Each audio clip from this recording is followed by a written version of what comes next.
Hello everyone, I just watched Arrow Season 1, Episode 11, Trust But Verify. This episode has tensions rise between John and Oliver as Oliver wants to target John's former commanding officer, Ted. John is insisting that Ted is innocent, but Oliver doesn't trust him.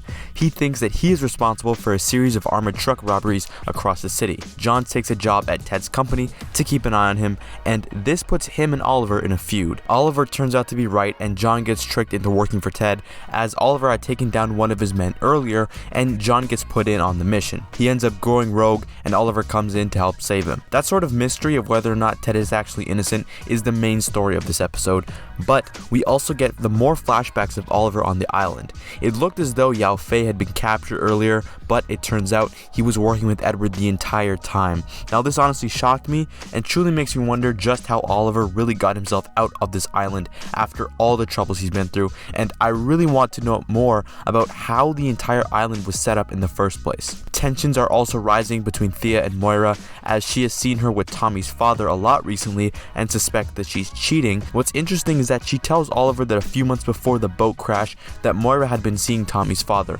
Now, this leads me to believe that she was working with him since the beginning to set up the boat crash. My main question is still why? Why would Moira go after her own husband unless she had something to hide of her own? Thea ends up taking some drugs at her birthday party and absolutely totals her car. The crash looked insane, but she ended up clearly just having minor injuries. Then she gets arrested because of the drugs that she was on.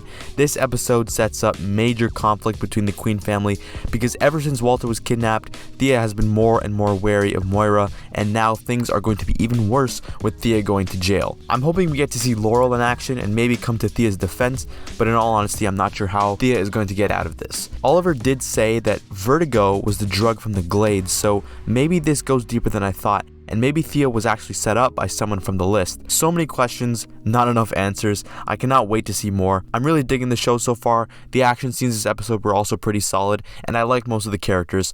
I'm just waiting for things to start making a little more sense to see if I'm on board with where the story is heading. As always, thank you for watching, and I'll see you in the next review.